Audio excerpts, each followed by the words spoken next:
Okay, y'all, today we were talking about Greg Halpern and how he defrauded the bankruptcy court. Now, this is really important because this is going to be a very big problem for Greg, but he wanted to litigate in bankruptcy court again. So, anyway, a few notes here. Greg was talking about having, the Asia deal. There's going to be an Asia deal, and now, there's not much talk about it. And he says it's at beginning stages again. He's been saying that for a year. The $100 million run rate this year, he's been off by $100 million, and he's off by 100%.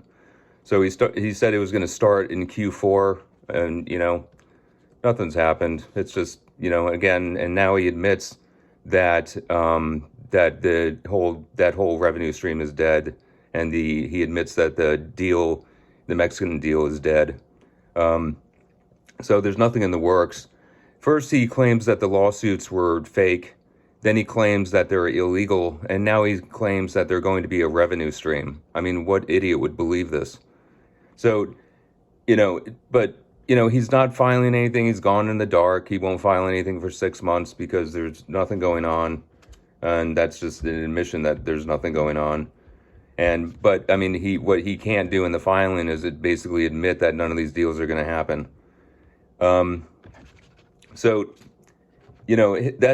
This is his MO. Announce a deal, pump it, and then basically, it dissolves, and then we either don't hear about it again, or he claims that the person ruined it, the other side ruined it. And then, this December 5th hearing date was supposed to be a big deal.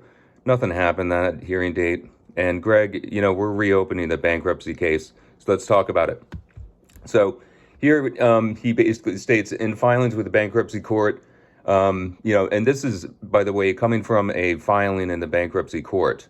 So this was just filed with the court, and they got it. So he claims that his preferred shares are worth $440,000, and then Max Sound owes him $700,000, $735 plus accrued interest on the 8% preferred shares. And then he turns around.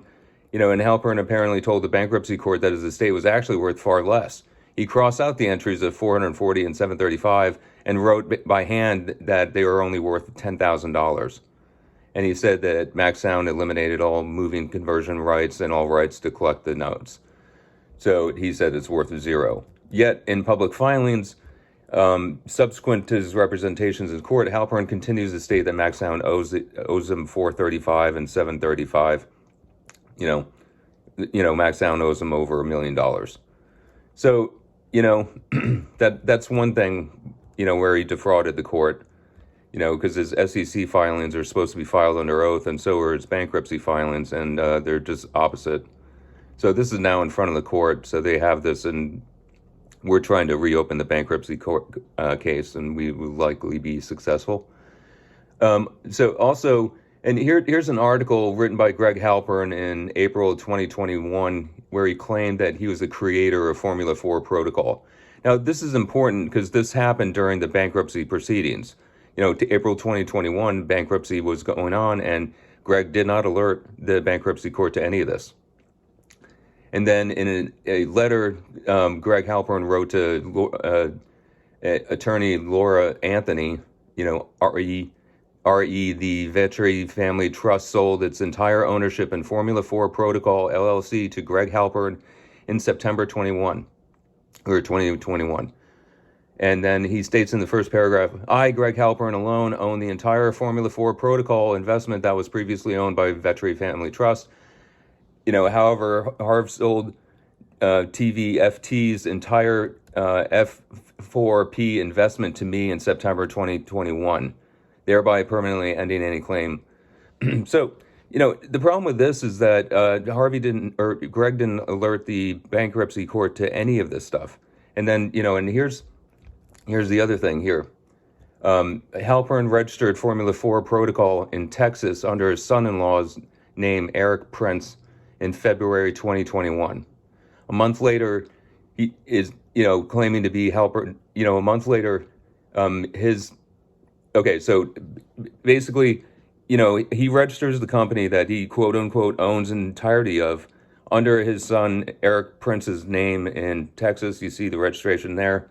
The problem with this is the bankruptcy court didn't get any of this. And also, Harvey Vetri paid Halpern money and then, 1099 him. And then, Greg never reported any of this income. So Greg's got problems with the IRS too. Greg, you should have just folded and taken the money, but you wanted to, go to court. This isn't going to be like that other charade where, we wait around and don't serve you. You've already been served, buddy.